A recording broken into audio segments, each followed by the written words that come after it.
Assalamu alaikum warahmatullahi wabarakatuh. It gives me the pleasure to start this webinar today about NOACS as a standard of care in DVT and pulmonary embolism management. We would start with the topic of DVTPE detection in ER settings by Dr. Mohammed Tariq Bakri. Short introduction about Dr. Bakri. Dr. Mohammed Tariq Bakri is an assistant clinical professor, Michigan State University, and internal medicine senior consultant and core teaching faculty in Sheikh Khalifa Medical City in UAE. So welcome, Dr. Mohammed. Thank you very much. Let me share the screen, and thank you very much, Dr. Jamila, for the introduction and for giving me the opportunity to part of this important topic and educational and CME meeting. So just I will.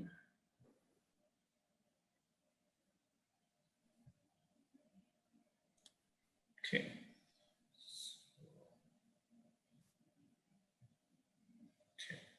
So today we're going to have two parts of the topic. I will start with management of acute VTE, most PE and DVT. I will touch base on the diagnosis and treatment, and Dr. Waqar will take from there after we stabilize the patient, treat them acutely, and discharge the patient. So I will be concentrating more on the acute part, and Dr. Waqar will go for post-discharge follow-up and duration and what treatment from there. So we're talking about VTE because really it's very important topic. It's very serious disease. You can see here in 2014, there was almost 3 million deaths per year worldwide. And it's not in developed country, it's also in developing or developed countries. So you can see more than 500,000 deaths in Europe and about more than 1/3 of a third million deaths in the US. So it's very important and fatal disease if we don't do too much about. So today we'll concentrate mostly on DVT and PE, and we said it's a fatal disease. So it's very serious, but if the patient really survive any fatal event, we can have either post-thrombotic syndrome, which reduce quality of life and significant morbidity. Same for CTIF. And we know that any patient who has DVTPE, usually they are at high risk of recurrent VT, which also puts them at higher risk again for fatal PE and more complication. So we really need to try our best to prevent all this recurrent DVT after it happens. So just I put it as like really as a physician, we should be able to prevent the first or the recurrent VTE as much as we can. We really need to diagnose accurately VTE and treat acutely and after discharge to prevent recurrent VTE. So two things in my objective for today's presentation. Since we're talking about acute, we'll touch base on some scenario for diagnosis purpose, and also we'll talk about the acute treatment. And I will try to spend a little bit of time on when we can treat our patient as outpatient, which is very, very important also for us. You know, DVTPE, as we said, it's a fatal disease. So accurate diagnosis is crucial because if we miss it, it can kill the patient. And if we overtreat or, you know, with anticoagulation, it's not the safest medication or treatment to offer our patients. So accuracy is important when we deal with VTE.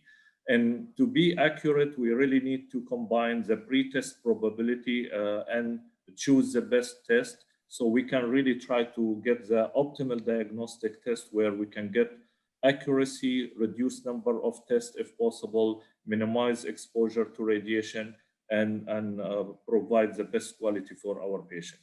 So it's very important for any test we do to look at a pre-test probability, because if it's really high, then usually the test will be beneficial for us, and we will avoid false positive, false negative, and so on.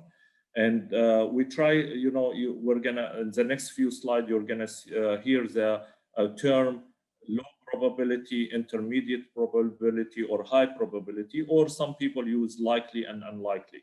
So low probability meaning unlikely, so it's low prevalence of VTE.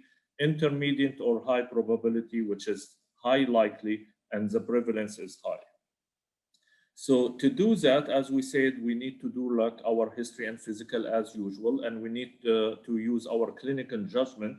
But we have a few scores we can use to determine the pre-test probability. So in PE, you can use the revised genus score or the Wells score for PE. Most of the people use Wells score for PE. And according, you go through the numbers, and there is a score down there. You can see more than 6 is high probability, 2 to 6 is intermittent, and less than 2 is low probability.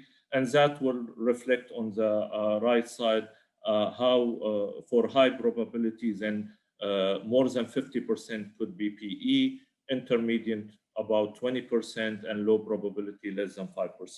Same for DVT. We can use Wells score for leg DVT, and we can use a constant score for upper DVT. And again, we get a score, and that will tell us the probability of our testing later on. So to make it easy, basically, and summary, we really need to do our initial assessment to decide about the pre-test probability, then choose the best accurate diagnostic test so we can get the benefit for our patients.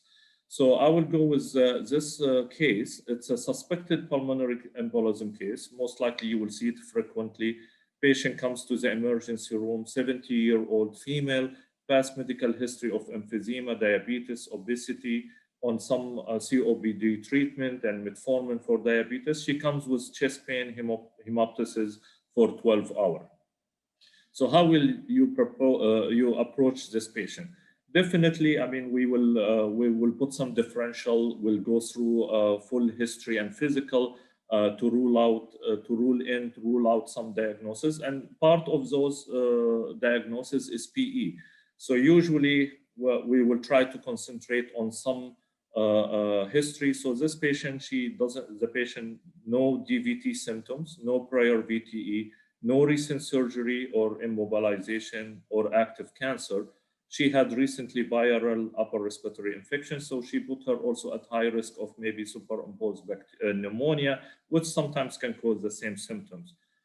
So exam-wise, her heart rate is 120, O2 saturation on room air 93%, so on the lower side. No leg swelling or edema, so no sign of DVT. Chest X-ray showed hyperinflation consistent with emphysema, no consolidation, no pleural effusion, no pneumothorax. This is all the X-ray usually help us not to confirm PE, but sometimes to exclude other differential. So with this scenario, I mean, still we have suspicion about PE. So what we can do, we'll do the Wells score for this patient. And if we can see tachycardia, give her 1.5, hemoptysis 1, so total of 2.5, and usually 2.5, if you look at the score, it's intermediate probability. So my question to you, basically, you have a patient with intermediate pre-test probability for PE. Which one of the following tests would you suggest to exclude a diagnosis of PE? And I think hopefully we have a polling question so you can answer it. If not, just think about it for 5 seconds. Oh, now we have it. So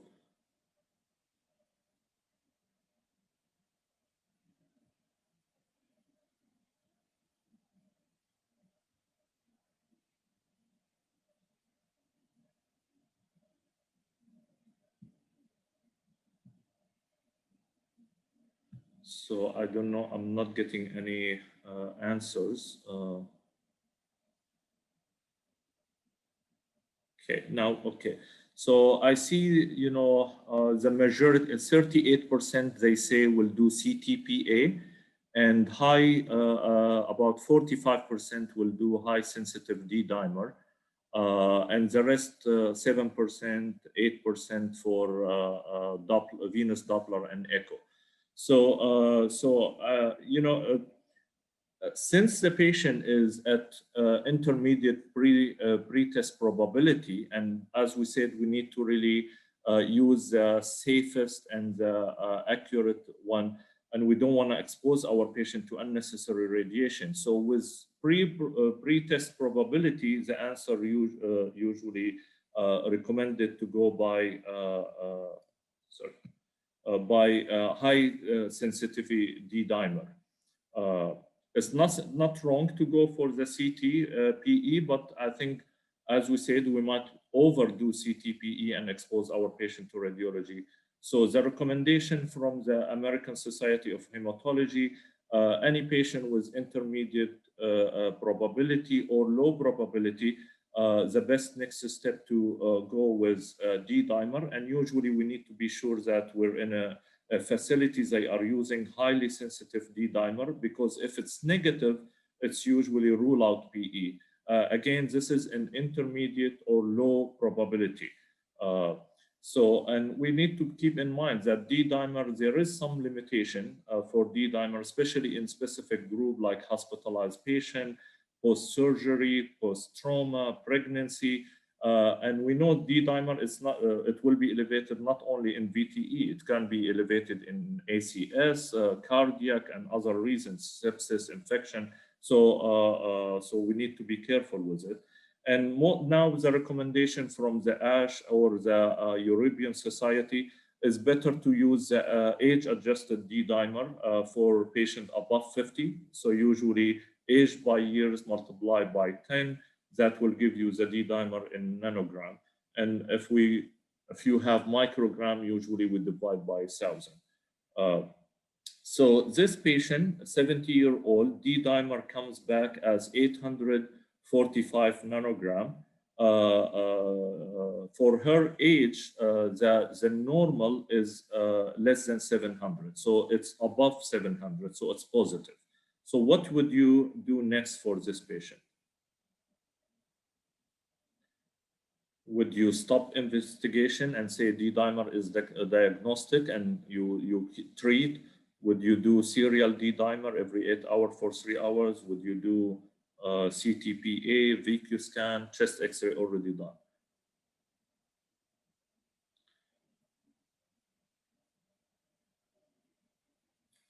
I'm waiting a little bit for the answer.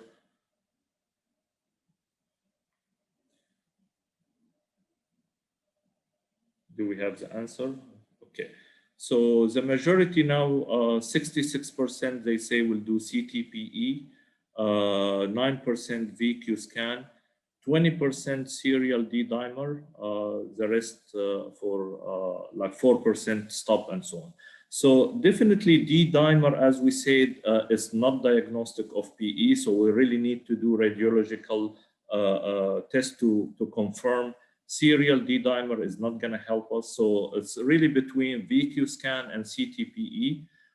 For this patient in particular, we will go with CTPE.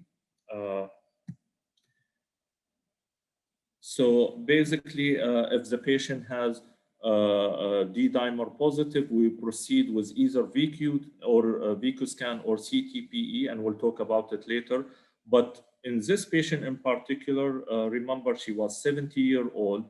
She has abnormal X-ray. She has emphysema, so she has pre-existing lung disease and abnormal chest X-ray.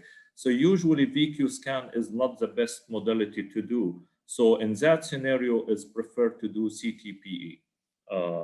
And if the CTPE is inconclusive, sometimes we go for venous Doppler, echo, or VQ scan and then decide. But in the initial one, CTPE. So you can see here, we do our assessment, we do the well score. It comes intermediate, then we'll do D-dimer. Depending in her case, it was positive. And in her case, you can either, as we said, VQ scan or CTPE, but because she has pre-existing lung disease and abnormal X-ray, we go with CTPE. So this is a table to compare a little bit the VQ scan and the CTPE and see what's, so I put here for VQ scan, it has a better, it's better to do VQ scan in such cases, like if the patient is at risk for contrast, media allergy, if the patient has renal insufficiency, a female patient, you don't want to expose the breast tissue to radiation. If the patient has previous PE diagnosed by VQ scan or CTPE. And for CTPE, usually if the patient has some other commitment, like other alternative, or you're seeking active other diagnosis like cancer or others, also CTPE can give you the right ventricle dysfunction. Sometimes they reported. Also, if the patient, as we said, has some pre-existing abnormal X-ray or pre-existing lung disease, or it's difficult and not feasible to do VQ scan. So time sometimes really, and practically, I can say in the ER and most of the time, we usually really go with the CTPE because it's feasible more and faster. So this patient, so imagine the same patient, but now on the top of what we talked about, she had two things with your history. The patient had orthopedic surgery two weeks ago, and she had sign of DVT. So so you calculate her Wells score, and you can see here now it coming as 7, which is high probability for PE. So in this scenario, just ignore the previously. With this scenario with Wells score of 7, which one you will go for? CTPA, high sensitive D-dimer, venous Doppler, echo, chest X-ray, which was already done. So I'm waiting for the result. Again, this patient is high probability by doing the Wells score coming of 7.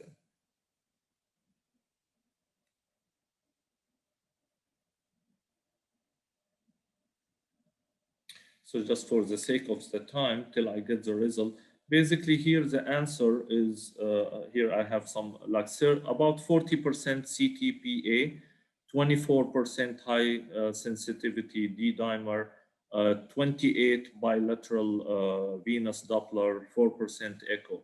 So basically, I mean, if I go through each one of them, the patient has high probability. So even if you do high sensitivity D-dimer and comes negative, still we need to proceed with CTPE or VQ scan, not in this patient, but in general. So with high probability, D-dimer is not going to help us. Venous Doppler, yes, if it comes positive, it doesn't tell us that the patient has PE, but it will not change the management, most likely will do it. But if it comes negative, again, it doesn't rule out PE and we have to proceed. So we don't really need to do multiple testing. Echo, if it's negative, again, it doesn't rule it out. So we have to go with CTPE. So with high probability, the answer is we don't really waste our time with the D-dimer. We go with the CTPE. And this is a recommendation from the ASH. Okay, so this patient, again, with high probability, we do our Wells score, comes high probability. We don't waste our time with D-dimer. We'll go with CTPE, and we treat accordingly. So this patient turned to be, when she had CTPE, it showed acute bilateral segmental pulmonary embolism, and the patient was treated with DUAC for 3 months, and she had follow-up. She was doing well after 3 months. Dr. Waqar will talk about later on the duration and so on. So for sake of time, I will skip this one here. So another case, this is now suspected DVT, patient 45-year-old male, hypertension, lung cancer. He's on antihypertensive medication. He's on active chemotherapy for his lung cancer. He presented with left calf pain and swelling for 48 hours. Again, part of the differential is DVT. It could be others like cellulitis, Baker cyst rupture, whatever. But it's, you know, the DVT, especially with the patient with cancer on this kind of chemotherapy, is very high risk.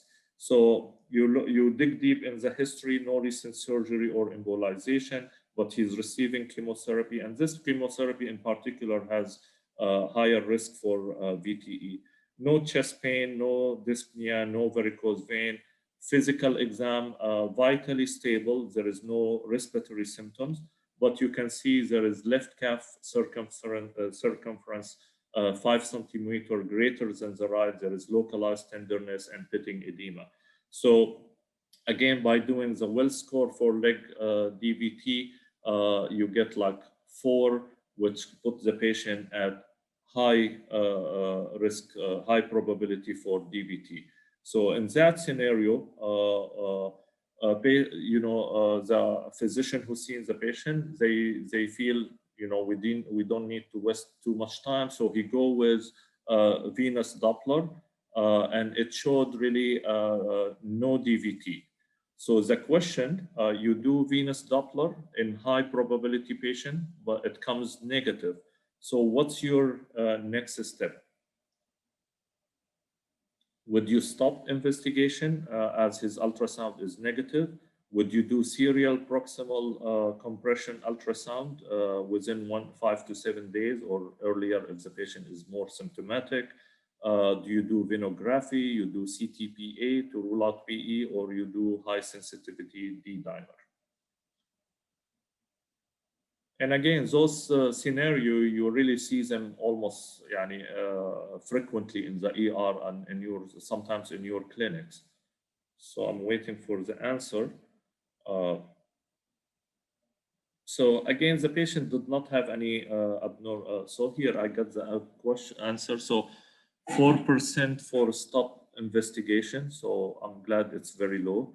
27% serial venous Dopplers, 26% high sensitivity D-dimer, 23% venography, and 20% CTPA.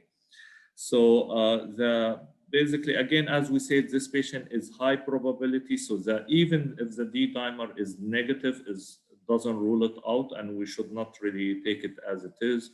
Venography we used to do many years ago. Nowadays, hardly we do it, and it's by some people consider it as sometimes a trigger VTE or a DVT, so usually we avoid it. CTPA, the patient does not have really high probability for PE, so I will not proceed with it at this time. So the answer is really to do serial Dopplers. And again, also here is recommended by the American Society of Hematology. So if you have a patient with high probability, don't waste your time with D-dimer. You proceed with the Doppler. If the Doppler is negative, we need to do serial Dopplers. And here again, just a quick summary. So you assess the patient high probability. So we do right away, we go with a venous Doppler. If it's negative, we have to do serial. If it comes negative, then or we have other we identified other diagnoses, then we're fine. If it's positive, we'll treat.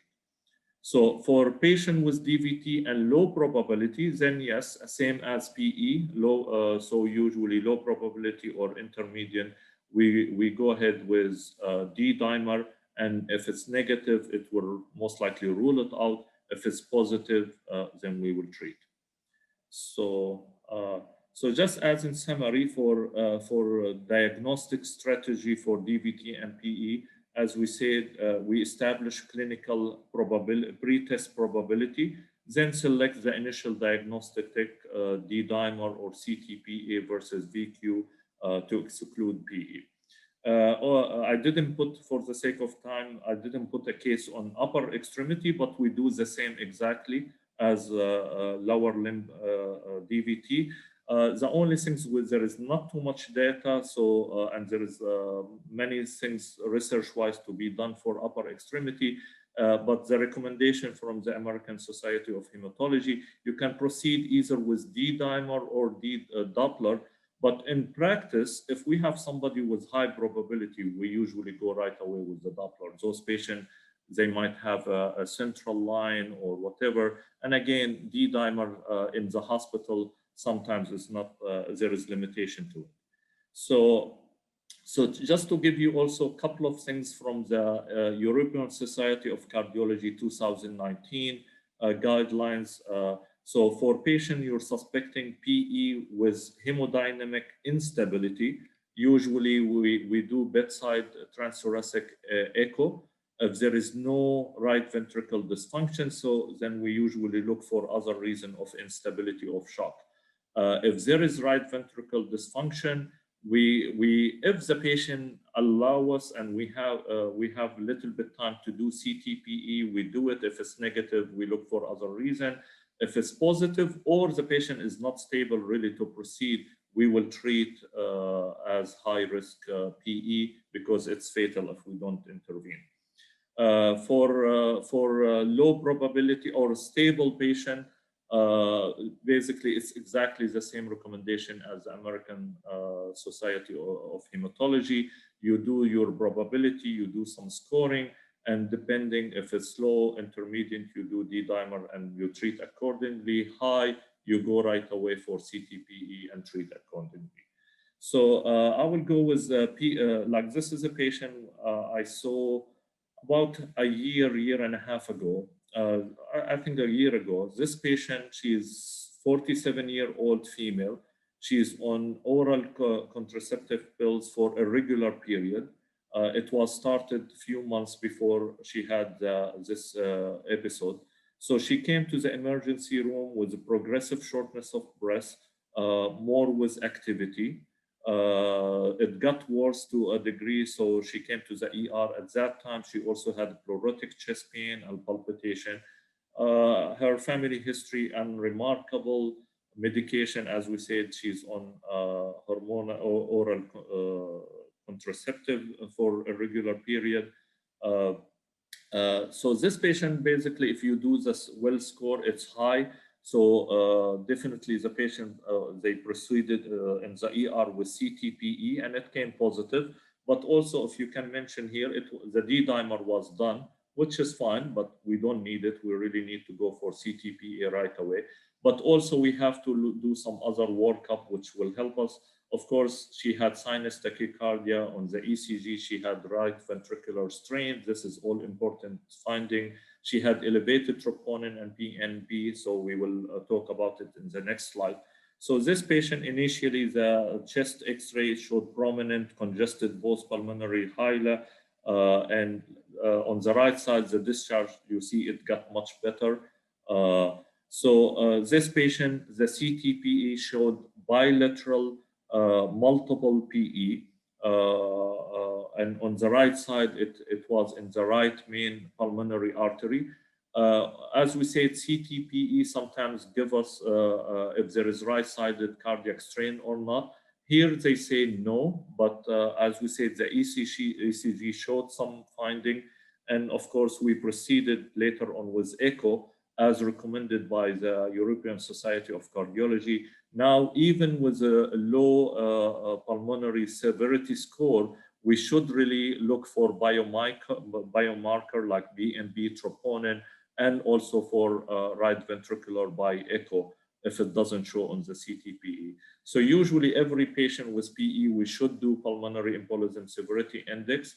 This patient, if you put her age 47 plus 10, so that 57, then you add 50 to it, so she's in 97. So that will put her at intermediate here, with mortality about 3.1.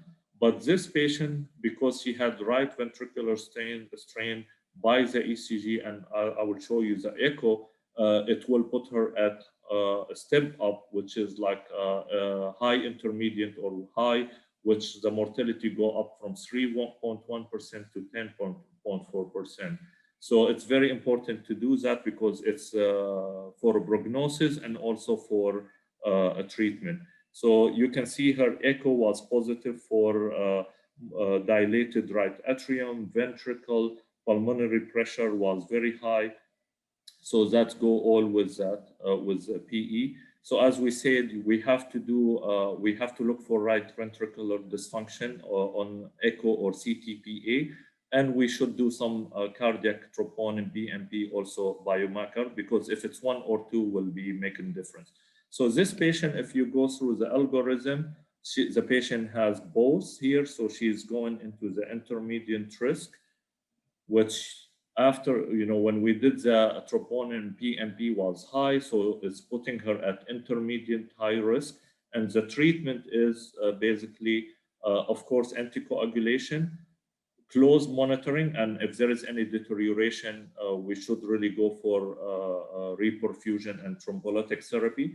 And if the patient was high from the beginning, then you go for reperfusion.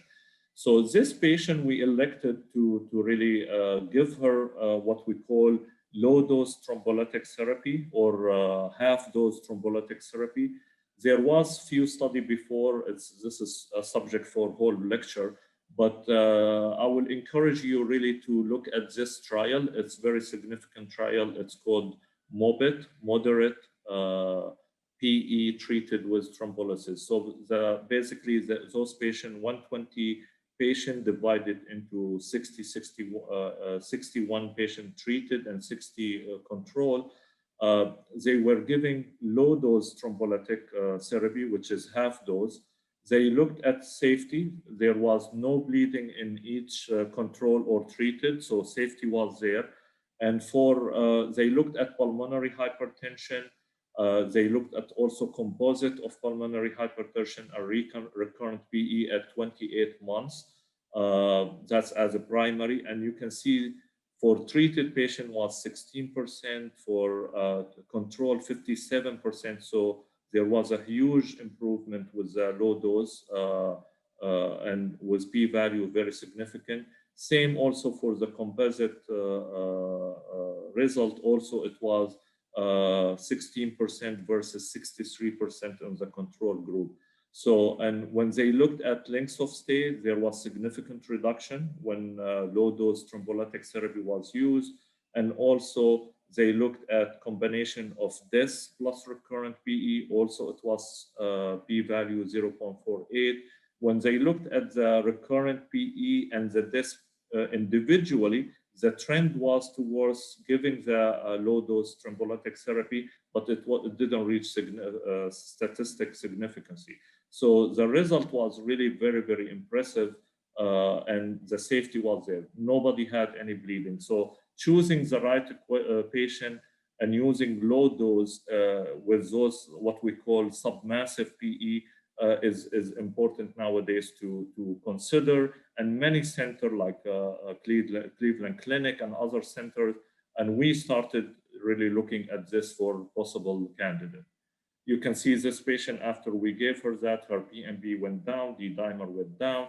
So she was stabilized. Her echo also, when we repeated, pulmonary blood pressure went down to normal. So there was really significant and success with her. So now this patient is going to go home. So the question will be, what would you do? So definitely she needs to be discharged on some anticoagulation. You have NOACS, and Dr. Waqar will talk about it. You have the warfarin. You have different NOACS you can use.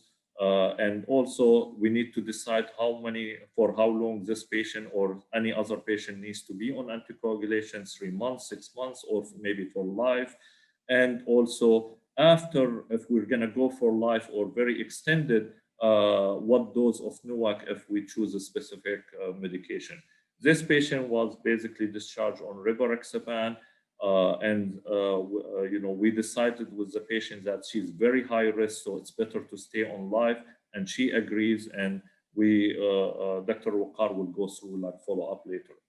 So for leg DVT, just quickly, we have the proximal, which is higher risk for PE, higher risk for post-thrombotic syndrome, higher risk for recurrent VTE, especially if there is iliac iliac involvement.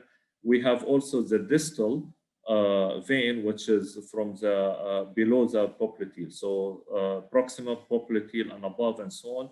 I just need to pay your attention to, if you get a report with saying superficial femoral thrombosis, this is very important, and to know that this is a deep DVT, not superficial thrombophlebitis, because this is a mistake can happen through some physician. And we know that with distal DVT, especially if the patient for at high risk of bleeding, you have the choice of doing serial imaging, and if there is deterioration, then you treat. Or if the patient is high risk, and this is list of the things, it's better to go ahead and treat. I can tell you practically that most of the patient will have some of this list of high risk, so usually will be treated, but you need, you have the idea that you can do serial one and you observe. All the guidelines really recommend just anticoagulation without catheter-directed thrombolysis, but in such patient, low risk bleeding, severe symptoms within 14 days, proximal, you might consider. So if you have you're working in a facility where you have experienced interventional radiologists, you can run it by them after looking at this list and talking to the patient. So again, as we said, it's very important to decide where to treat the patient, inpatient or outpatient. So you do your process. Majority of the patient, if they are not doing well, they need to be admitted. But we really need to consider early discharge as soon as possible. Or in some cases, we might discharge the patient from ER, but we really need to guarantee good follow-up, secure them their medication, looking at social support and so on. And you can see here in the ACCP 2016, there is a list of things you really need to be sure for low risk PE after you do the score for severity. If they are at low risk and they meet all this criteria, you can really consider discharging from ER, or at least early discharge within like a 1 or 2 days maximum. So you have to be sure they are not at very high risk of bleeds, they don't have significant renal or liver problems, they don't have right ventricular dysfunction, and they have a good support, compliance, and so on. So you can see here, again, the same issue. And to be honest with you, I mean, for DVT, I really I don't see any significant reason too much anymore to treat them as inpatient. PE, I understand most of the people, they might admit them a day or so and discharge them early. They are afraid to send the patient with PE from ER. But DVT, if they don't have any really other reason to be admitted, you can just use it, especially with the NOACS available nowadays, it's fine. But even if you're gonna send the patient on enoxaparin and warfarin, they can do it at home. So sorry, it's just, I know I took load. So again, you see it in the European Society of Cardiology, they recommend early discharge whenever possible. You can use the histo-exclusion criteria. Any one of this comes as positive, then you cannot send the patient from ER. You admit them, stabilize them, and if nothing significant, you can do early discharge. So again, the treatment, usually you have the acute one within like 5-7 days, then you have the recurrence prevention, then you have maybe the extended use, and Dr. Waqar will go with it. I need to emphasize here, if you use enoxaparin or low molecular with warfarin, the low molecular should be at least 5 days, even if you get your INR therapeutic before that. And it needs to be 2-day therapeutic INR in 2 consecutive days, but be careful not to stop the low molecular heparin before 5 days. You have different one. You need to know, be familiar with the doses. Usually enoxaparin is mostly what we use. Twice a day is much better than once a day, but you can use other one, whatever available in your facility. For a practical purpose, you know, sometimes we do anti-factor 10 level to monitor. It should not be routinely. You can see here a list of the patient we do recommend monitoring anti-factor. People at high risk of a bleed, or they have some signs of bleeding, patient with significant renal dysfunction or deterioration in renal function, neonate, children, pregnancy, extreme weight, either obesity or very low weight, extreme age, critically ill, and people with trauma and burns. And the levels, you know, here, if you're using, for example, enoxaparin, and you use it twice a day, we look at 0.6 to 1, our goal. But in pregnancy, we push higher, 0.8 to 1.2. If we're using once a day, then the level is different from 1 to 2. So it's very important to keep you know, eye on this, especially when you're dealing with renal dysfunction. Sometimes we aim for the lower level to avoid, because they are, regardless of what anticoagulation you use, they are at higher risk. And NOACS, as we said, we have multiple one, and here you can have a list of them. The first three, usually what I see the most people are using, actually apixaban, rivaroxaban is the most. Nowadays, edoxaban is available in UAE. Dabigatran, I don't see too many people using it, but you need to understand that, you know, apixaban, rivaroxaban, you have to go with loading dose. Apixaban 10 milligram BID for 1 week, then 5 milligram BID. For rivaroxaban 15 milligram BID for 3 weeks, then 20 milligram daily. And again, this is, we're talking with regular weight and regular renal function. If anything different, then there will be some changes. For edoxaban and dabigatran, you have to give at least 5 days of parenteral anticoagulation, like low molecular, but that does not prevent the patient of going home, because they can do the injection at home, and after 5 days, they can start with them. So again, if you can discharge your patient early and treat them at home, that's better for everybody, for them, for everybody. And of course, you need to sit with your patient, decide which one appropriate for them, once a day, twice a day, cost, and so on. It's very important to take a decision with your patient, not to take the decision for your patient only. And just those the reference, if you look at them, from American Society of Hematology 2016 and from the European Society 2019. And I'm sorry very much for taking a little bit longer time, but just it's very important information to present. Thank you very much. Thank you very much, Dr. Bakri, for the extensive and very rich presentation. Thank you very much for that.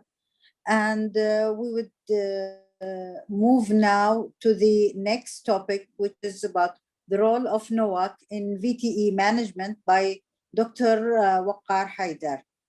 Dr. Waqar is a senior internal medicine consultant and a stroke lead in Sheikh Khalifa Medical City in Abu Dhabi, United Arab Emirates. So welcome, Dr. Waqar.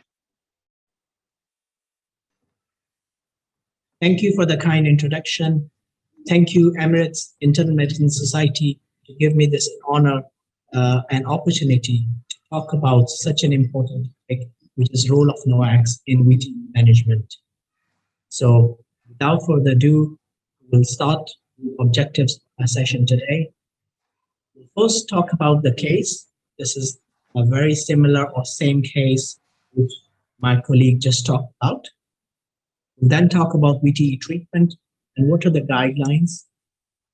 We'll then talk about the role of NOACS, or what we call them NOACS. Extended VTE treatment and what is the evidence behind that. And then I'll leave some time for questions and answers. So, Starting with the case, 47 years old gentleman. If you remember the previous case, I just changed the gender.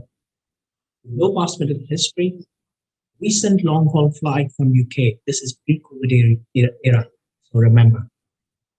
So the last patient was taking oral contraceptives. She was a female. So we changed the gender and recent long-haul flight. Just keep that in mind. Rest remains the same. Family history, hypertension in father with no VTE history. Came with shortness of breath. These are the vitals. As you can see, that patient is quite tachycardic, a lowish blood pressure, a bit of tachypnea. Normal examination, normal labs including troponin, BNP, D-dimers. Okay? Rest all normal, including creatinine. No DVT clinically. Ultrasound showed no DVT. So CTPE, we just saw this CTPE report, exactly the same report, just for the sake of the patient and you can understand. This has got bilateral TPE with no features of right heart strain. So the patient was diagnosed, no surprises here. Patient was diagnosed with intermediate risk, submassive PE, and as my colleague mentioned, was given low dose TPA, stable afterwards. Discharged on rivaroxaban, 15 milligram twice a day for 21 days, and then 20 milligram once a day for 3 months. This is the usual regime we give for acute in a normal renal patient. So here's my first question. Think about it and please write in the comment section. Is this provoked PE? Is this provoked due to transient risk factor? Is this provoked due to persistent risk factor? Or is this unprovoked? So please write just A, B, C, or D. Okay? So write and commit to it. In a few seconds. So, and we'll answer that in the next few slides. So this business of provoked and unprovoked VTE is getting obsolete now.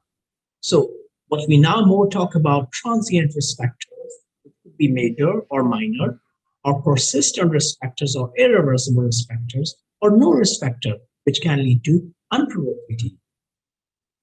Where did that come from? So ESC 2019, very recent guidelines. I want you to spend a bit of time on this slide. Looks like busy slide, but it's a beautiful color-coded with yellow to red. Green, yellow, and red.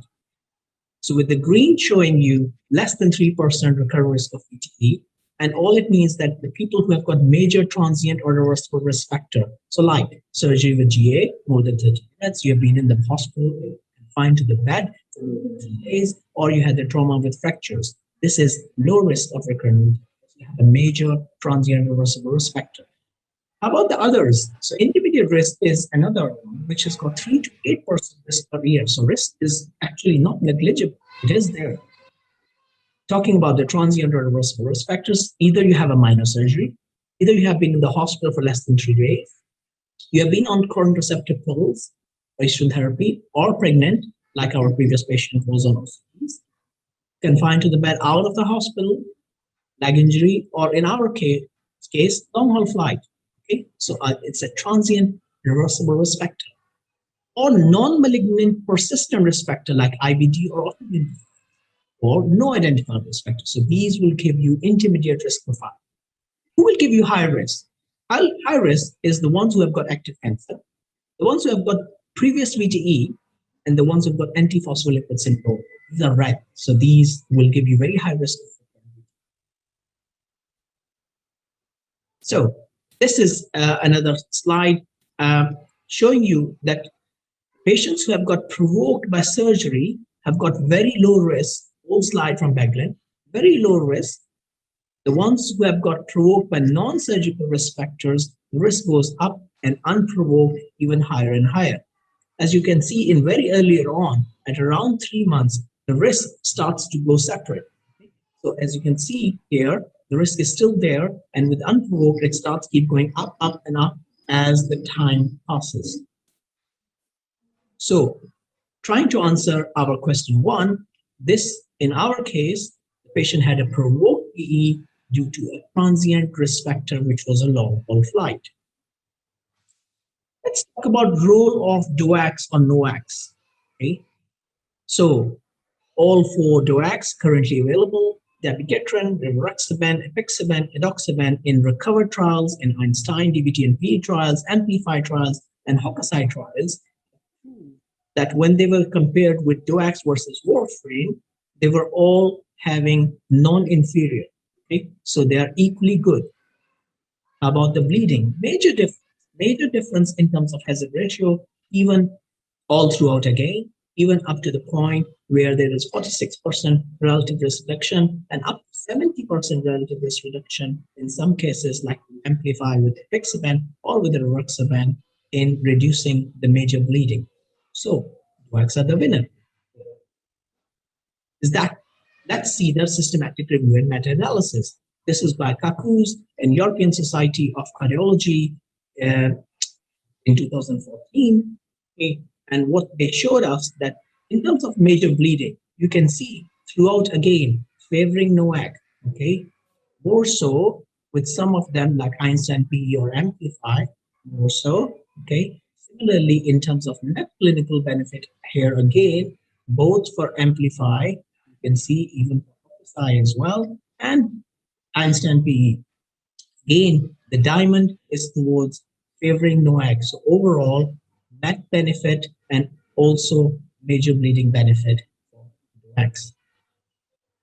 That takes me to question number 2. So now think about the same patient who has come with the PE, has been given low dose TPA, had a recent long haul flight, went home. Okay, and imagine this patient, this happened. This patient went home and came back rather than 3 months, came back around 6 months, and asking you a question: should I stop now rivaroxaban at 6 months? Should I continue rivaroxaban at the same dose for lifelong? Should I switch it now to aspirin, which I think is a low risk of bleeding? Should I switch it to 10 milligram once a day because I've heard that may be a benefit? Or should I change it? Should I change it to another one? Okay, because maybe apixaban is better. So let's try to answer this question as well.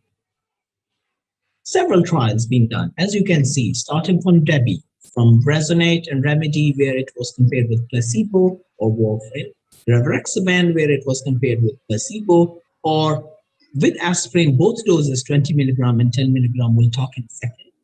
Apixaban was, again, both doses were compared with placebo, again, we'll talk in detail. Aspirin was, the aspirin was compared with placebo, and Soladoxide and Sermet was compared with placebo as well. Again, this diagram tells you several trials, not one, not two, several trials, some of them 1-for-1 medicine, okay? So both low dose INR, extended dose INR, DEBI, Riva, edoxaban is missing here, but several trials, but trials between DOACs. Okay. So what are we trying to achieve? So we are saying that patient goes home with a PE, got the treatment for 3 to 6 months already, and then comes back. You are either having a risk of recurrence without anticoagulation, if you stop, or if you carry on, you have a risk of bleeding while receiving anticoagulation. But don't forget the twice. Hello? You need to ask what's the patient want. Do they like this medicine? Are they worried about bleeding, or are they worried about having another PE? So let's take it one by one. Starts from Einstein extension study. So beautifully designed study compared rivaroxaban 20 milligram versus placebo in those who have already finished 6 to 12 months of the. As you can see, the recurrent VTE risk, 1.3% here and 7.1% here, 82% relative risk reduction of VTE. Okay. Does that mean it comes with the price of major bleeding? Yes, there is 4 episodes of major bleeding, but not contributing to mortality and not bleeding in a critical site. So yes, it comes a bit of price with the major bleeding if you want to extend. Then they extended Einstein twice, and all it means that, okay, we established that 20 milligram was better than placebo, but is 20 milligram better than aspirin, or is 10 milligram another dose is better than aspirin, because you remember 10 milligram was already tested in orthopedic patients, okay? And aspirin has been tested as well for extension studies to prove whether it was for recurrent VTE is beneficial or not. So let's try that. And in that, you can see, again, 66% relative risk reduction if you compare 20 versus aspirin. And 10 milligram E1, again, 74% relative risk reduction. So here you can see that here are the graphs for here, and this is for aspirin. So obviously, way more reduction of VTE. Again, did that come with the price of major bleed? When you compare with 20 milligram versus aspirin, of course, you have more bleeding, 6 only events though, versus 3, or in 10 milligram, even less, 5 versus 3. So the rates of major bleeding were less than 0.5% and very similar to aspirin. So we have a choice of low dose rivaroxaban 10 milligram if we're worried about the bleeding, extend the treatment. So is that it? Just the one medicine, rivaroxaban? No, actually, Amplify Extension tried to do the same thing. But in this case, they tried to do with the placebo. So they tested both 5 milligram and 2.5 milligram BID dose versus placebo. And you can see remarkable relative risk reduction of VTE when compared to the major bleeding. You can see that Apixaban 2.5 milligram twice a day was, the bleeding profile was very similar to placebo. In Amplify Extension, further subgroup analysis was done as well. And I can show you that almost throughout the case, the Apixaban was better than the placebo. So whether it's the index event of DVT or PE, whether it's the gender, whether it's the age, or whether it's the normal renal function or mild renal function or weight, throughout the trend is apixaban is better. So what does that mean? So that means to prevent one episode of recurrent VTE for 1 year, you need to treat 14 patients. Okay, where number needed to harm for having one episode of major or clinically relevant non-major bleeding, we call them as CRNM, was 200. So not bad. So having NNT of 14 and number needed to harm of 200 is not bad. But keep in mind, it's 15% of the patients, only 15% of the patients were either older than 75 or below weight of 60 kg or having more. So be careful in these selected patients. Otherwise, all good. So how long you can then give it for? So we need more studies, additional studies to see how long we can extend it for. This is the question still not answered. Okay, same as for these kind of patients. So we need more studies. Doesn't mean that it's not beneficial for this population. Studies. So we established now that NOACS are good, or NOACS are equally good as warfarin for VTE, and for extension, we established that there are two medicines which are actually good, okay? Both rivaroxaban low dose and apixaban low dose. Is that it again? So there's, again, Debbie tried to do the same as well. They tried to do with warfarin comparison or with placebo, okay?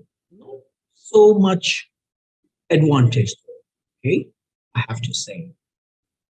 How about aspirin? So aspirin and Aspire and Warfasatrol, again, have shown, you can see the diamond and the pool analysis for both VTE, for major vascular events are much better towards this. And of course, with CRNM, you have more bleeding in the aspirin group.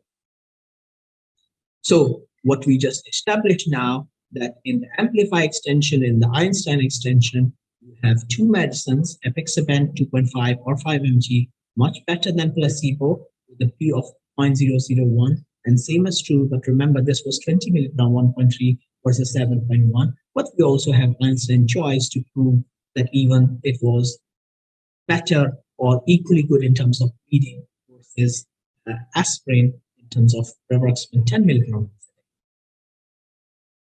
So Does the guideline say the same? Okay, so let's start with our score. So American Society of Oncology, actually 2014, tells you that if you have a patient with a cancer, you should extend it beyond 6 months for VTE. What the American College of Chest Physicians tells you in 2016, this should be stopped after 3 months if this is a provoked. Okay, if it's provoked, you stop after 3 months. But if it's unprovoked, okay, and after 3 months there is a high risk of bleeding, you should not. It should be stopped.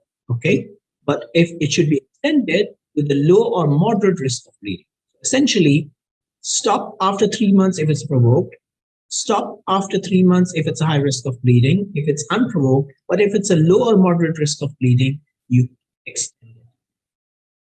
So nice guidelines. So nice, as you know, for those who are from UK or follow UK where I'm from, they know they take a pragmatic approach.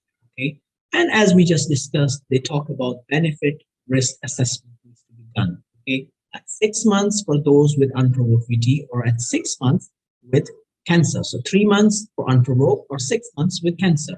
And what you do, they said, if it's a major transient risk factor, you stop. Like what we keep saying now. If it's a persistent risk factor, you extend with patient preference. This is very important. Why it's also important is that you also have to assess their bleeding risk with the Has blood. Has blood has not been validated well has been validated well in atrial fibrillation. Not here, but you can still use this and also think about modifiable bleeding factors. What it also tells you that if for some reason, for drug interruptions or any other reason, like if our patient was on rivaroxaban and they want to switch to another one because of allergy or anything, food, whatever, you can switch it to Epexaban if it's other anticoagulant than Epexaban. Or if they don't like, for some reason, NOACS, you can switch it to aspirin. Or there's another indication for aspirin, they might want to switch it to aspirin rather than carry. So what's the ESC guidelines tell? 2019, partly we touched upon, was provoked versus unprovoked. Okay, that's getting obsolete now, and also tells you that in cancer patient, edoxaban or rivaroxaban should be considered as an alternative to low-level heparin, except patients with GI cancer due to increased bleeding risk. So this is the second easy slide, which I will tell you to spend a bit of time, okay? And I'll talk you through. What we just established, this is from ESC. If you have a patient having a major transient or risk factor, you actually stop after 3 months. If you have a recurrent VTE or antiphospholipid syndrome, you extend it beyond 3 months. It is recommended. You consider extending it if there was unprovoked or what we call as no identifiable risk factor, if it was a persistent risk factor, or if it was a minor transient or reversible risk factor. Our patient lands into this, so you should be extending it beyond 3 months. So when you consider extending it, you extend it with either Epexaban, 2.5 mg twice a day, or rivaroxaban, 10 mg once a day. You have a choice. If you don't want to have the, for some reason, NOACS, you can choose aspirin. Hope this is clear now. So that answers our question number 2. So for the patient who comes back to us, when we assess their risk profile, we can choose either to switch rivaroxaban to 10 mg once a day after 6 months, or as the patient preference, as per the patient preference, we can also choose to have Epexaban 2.5 mg twice a day after 6 months. If the patient was already on Epexaban, you might want to carry on with that as well. So I also would like, this is a busy slide, but I don't want you to go through this. Only one thing is there are several tools actually developed, again, in ESC 2019, they showed us that you can assess them. One of them is like a dash tool to assess whether they need to extend the VTE treatment. Our patient stents have already made. So D-dimers, we checked the D-dimers and it was abnormal. So that takes you the score. Yes, 2, age less than 50, was a male patient, and no hormone use, unlike our previous patient, That gives you actually 4 points and 20% annual risk of VTE. So that's a lot. So for our patient, we need to extend that.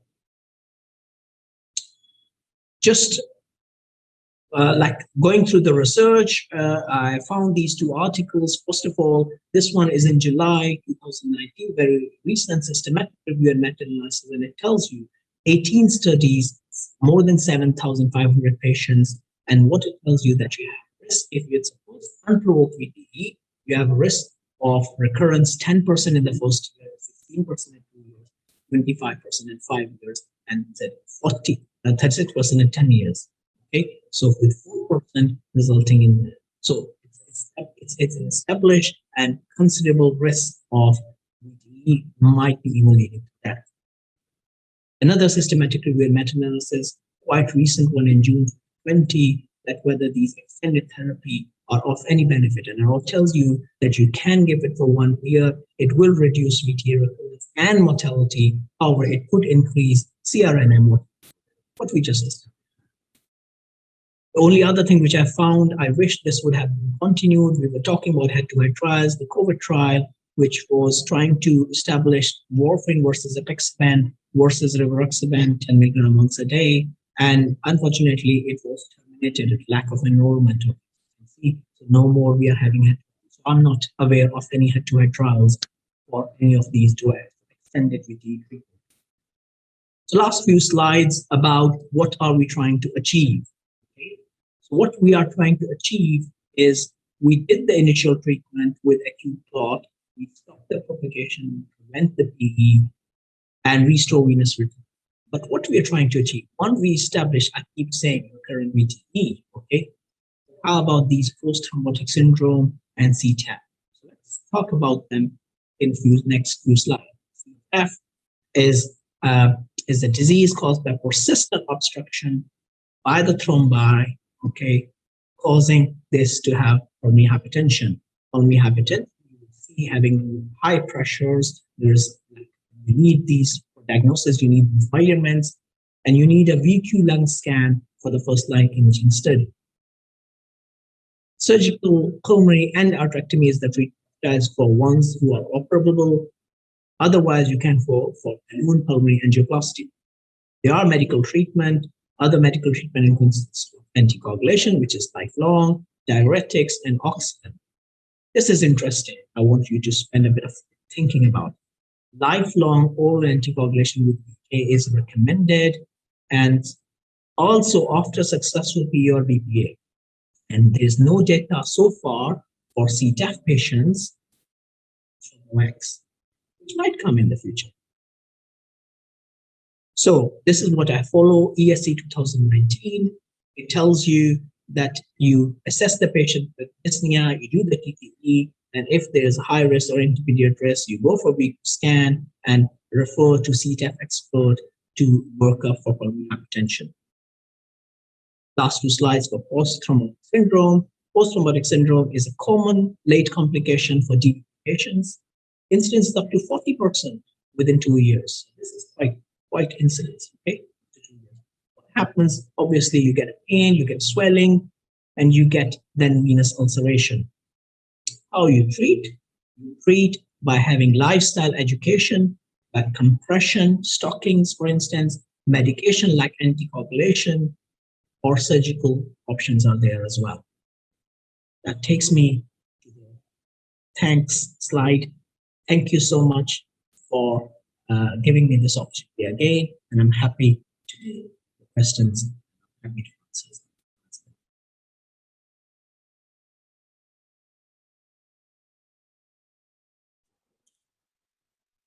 Thank you very much, Dr. Waqqar, for your very informative lecture. And we have some questions here from the audience. They will be directed to both of our speakers. There is a question here about whether the COVID vaccination is given in a patient with thromboembolism and diabetes. I mean, Do you want to take Dr. Waqar or I'll take it? That's fine. Yeah, go ahead. Whoever. I don't think really we have enough data to really answer this question. There was some issue about the AstraZeneca vaccine and thrombolytic, but I think, I mean, we have to always be careful with whatever is going in the media. So to be honest, I don't think we have enough data about it. I think it's going to be weighing benefit and risk, and we know that COVID is serious disease also. Nobody can predict what's going to happen. So usually we tell the patient what's the benefit and risk, and we take the decision together. But I don't see any significant reason not to. But Dr. Waqar, if you have. Yeah, I completely agree with Dr. Bakri. As we know, there's not enough data, but on the other hand, it's a risk versus benefit. So there is no reason to say, especially the diabetic patients, why they shouldn't take the vaccine. And same is true for the patients, I gather you said about PE patients. So there's no reason why they can't get the vaccination. Okay, so I agree. Yeah, and also like just to add, I mean, diabetic patient to start with, they are at very high risk, and also people with VTE, you know, COVID disease, we see a lot of hypercoagulable issues. So again, that will put them at very, very high risk for PE and VTE. So I think we have to really weigh benefit risks, but I don't see any reason not to. Okay, there is another question which is more or less similar about, would you give oral anticoagulation for a patient with COVID and D-dimer more than 0.5? As outpatient? Yeah, as outpatient. Yeah. Again, I think regarding, so if I understand the question, the patient is treated as outpatient, so he's not getting admitted, and we need to send the patient on post-discharge anticoagulation. Yeah, there is really not enough, data. If you look from different country to country, we have different guidelines. We have the VASC guidelines, we have the ISTH guidelines, the American Society. So all of them, after reviewing all the guidelines, basically, if the patient is immobile and they have really to start high risk, like if the patient has active cancer or they have recent VTE, so there is a few risk factor as part of what we call the modified improved score. If the patient has significant high risk and they are at the same time low risk for bleeding, then definitely you might consider it. If the patient can do active mobilization and so on, it's always better. D-dimer by itself, nowadays, we don't really take it as just a number. We need to take it as a consideration with the other risk factor. So we don't really take it as on. And trending of the D-dimer is more important than one single measurement. So again, I would just add to Dr. Bakri's statement, D-dimers is just a number. So remember that you can't rely on just one figure. So it has to be either the trend or it has to be the reason why the D-dimers is high. So if you are sure on the discharge, this D-dimers is high, basically because of the extended risk of VTE post-COVID, then yes, you can consider extending the duration of anticoagulation or DOAC, but also consider the risk of bleed as well. So I agree. Okay, another question here. A 55-year-old female with provoked saddle PE and bilateral lower limb DVT. What is the best way to treat and does she need an Ivc filter? So it's a saddle PE with bilateral DVT, lower limb, and way to treat her and the need of Ivc filter. First of all, I think probably I'll take this, Dr. Bakri, and I can have your views as well. So first of all, I'll take it as when they say as provoked in my lecture, like as I said, we have to find out what was the reason for this PE, because this is an extensive PE. This is not just a simple PE. This is an extensive PE with a saddle PE with bilateral limb DVT. So you're already talking about maybe there was hemodynamic compromise with this PE as well. But regardless of that, this is a high risk PE, okay? On top of it, so for sure, you will give extended treatment for this PE and consider extending it after 6 months of treatment as well, okay? With regards to the IVC filter, as far as I know, the 2019 ESC guidelines are not very much supportive of these IVC filters. Actually, they are against it. Only in rare circumstances when there is a high risk of bleed, then you can consider them. But they are very much against routine use of IVC filter in these patients. Only when there is a recurrent PE, okay, then yes, you can consider putting the IVC filter to prevent the progression of VTE, like lower limb DVT. Another question, is there any indication for prophylactic anticoagulation in a patient with malignancy and high D-dimer without a DVT or PE? So a patient has high D-dimer and active cancer, but never had VTE. So again, definitely those patients at high risk of VTE. And I think usually for malignancy, we can use what we call the corona score. And the corona score also, if you add D-dimer to it, it will give you a better prediction. It really depends also on what active cancer we're talking about and what chemotherapy if the patient is on. It's very complicated decision. The majority of the time, basically, some people don't get the DVT prophylaxis. But this is something I will really look at different part. I mean, what cancer, what chemotherapy, I can do the corona score, add the D-dimer to it, and talk to the oncologist and have a final decision. It's not a straightforward decision. I mean, we need to go through too much detail to make the decision. But in malignancy, we can use what we call the corona score. Which really helpful. Okay. Another question. A patient who's treated for one episode of pulmonary embolism for an extended period of time, the only risk factor is morbid obesity. Does this patient need a lifelong anticoagulation or stop it after the designated period for treatment of PE? So I'll take this if that's okay with Dr. Bakri. So essentially, like as I've shown you, for obesity is one of those things, there is so much data is coming up with regards to obesity. And like as I showed you guys, the ESC guidelines where I showed you the green, yellow, and red. Okay, if you remember that there was, like, I will put obesity in that intermediate risk category. So somebody who had a PE or VTE, and you are having a persistent, like remember if I said about the transient or persistent risk factor. So this is one of those persistent risk factor if it carries on, the obesity risk carries on. So at 6 months or whatever extended period of time, you already had the treatment for VTE, you need to reassess the risk, okay?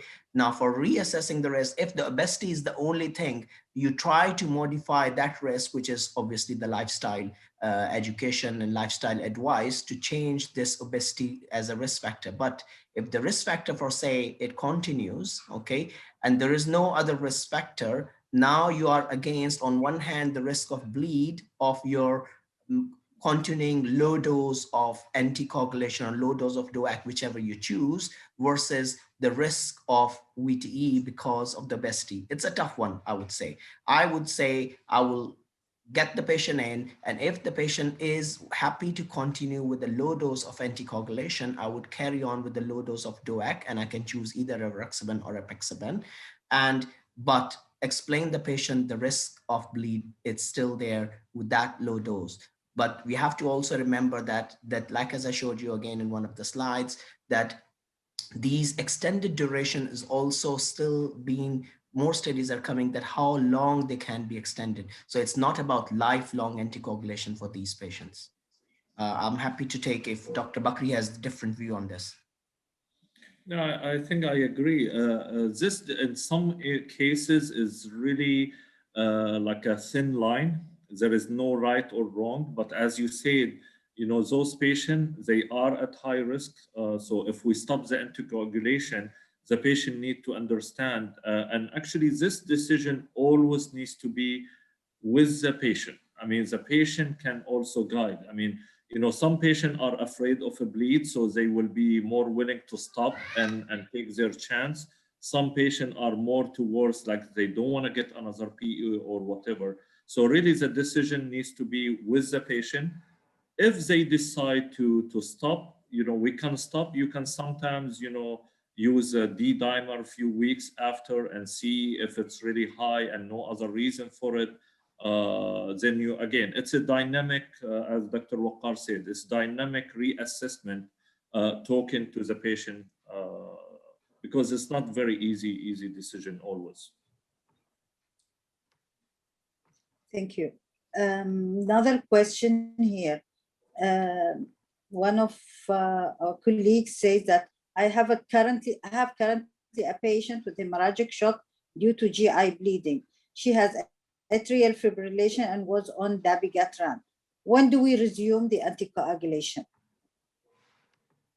So again, as I understood, so if I'm right, you're saying that you have a patient who was in atrial fibrillation, was on dabigatran, and now is got hemorrhagic shock. So you have obviously stopped it, but what you're wondering is that whether we should restart and when we should restart. Is that right? Yeah, Sorry. I think so. Yeah, when to start it? Yeah. Okay. So first of all, like what we have to understand is that what was the indication of this anticoagulation, and if I understood, the reason for anticoagulation was atrial fibrillation. So obviously, with atrial fibrillation, you have to calculate the CHAS-WES score. If the CHAS-WES score is high, yes, you need to anticoagulate. Now, on the other hand, for the anticoagulation, we just understood that the patient has hemorrhagic shock. So you have to stop it. Now, the question is whether when we can restart. So you have an option of devices which actually blocks the you have atrial fibrillation occluded device, so atrium occluded devices, left atrium occluded devices. So you can ask one of your cardiology colleagues. Again, this is an MDT decision. Okay, so with MDT, including the cardiologists, the stroke physicians, the GI physicians, or internal medicine, they can sit together and see what's best for the patient. So what they can do is that there's occluded devices which cardiologists, the trained cardiologists, can put in left atrium that will prevent the patient from having this atrial fibrillation, throwing the clot off to prevent more VTE or to prevent more stroke. Okay, but if there is no right and wrong answer, that there has been some trials, like a restart trial recently was done for stroke patients as well, whether we can resume after 3 months or whether we can resume after 6 months of this anticoagulation. But if there was a considerable GI bleed, okay, I would be wary of restarting some DOAC, okay, and will consider a left atrium occluding devices in this patient. Thank you. Another question. What about a patient with atrial fibrillation who is already on NOAC and developed DVT or PTE? Okay, so you have to go back again, that what was the compliance. So there are 2-3 things. So you're saying the patient was on anticoagulation, or the patient was already on DOAC? He was on DOAC. DOAC. If the patient was already on DOAC, you have to check the compliance of the patient. Number one. Okay, if you are sure about the compliance, now with regards to compliance, maybe the patient would like a single day daily dose rather than twice a day dose. Okay, so if the issue was just the twice a day dose was difficult, then you have an option of changing it to once a day dose. Okay. On the other hand side, if the patient was already having like a good compliance, then you also have to consider that why then the patient develops still DVT or PE. So that means the patient is so thrombogenic that despite being anticoagulated well, still having a VTE. And in that case, I would thoroughly investigate the patient for underlying either malignancy or any other risk for VTE, why this patient developed VTE despite being anticoagulation, and will consider warfarin in this patient actually. or low molecular weight heparin. Dr. Bakri, you have any other comments on this one? 100%. The only things couple of things to add, as you said, compliance and so on. Also, the dosing. I mean, we need to be sure we're giving accurate dosing, and also in rivaroxaban, this is something most of the physicians they really forget to tell the patient they need to take it with the heaviest meal, and sometimes that can be a factor. And definitely looking for other reasons for hypercoagulability and go from there. Yeah.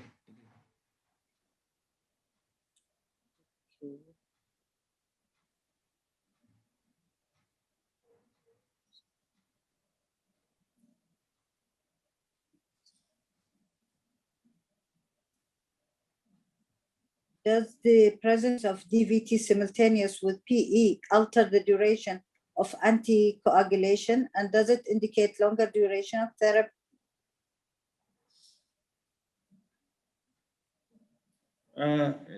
From my side, not really.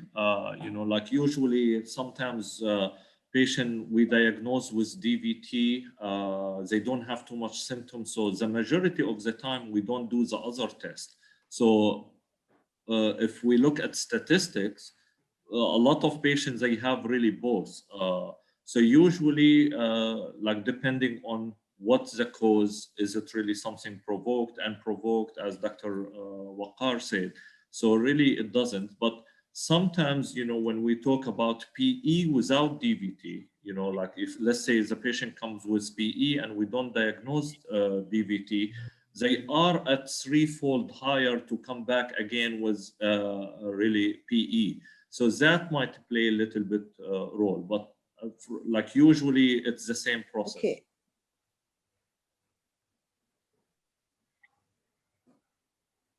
Okay, we'll take one more question here.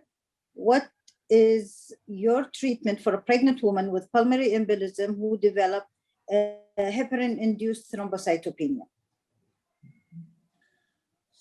So usually we need to go to we need to stop all the heparin, low molecular, whatever. So usually we go by the direct thrombin, depending on whatever you have available in your facility.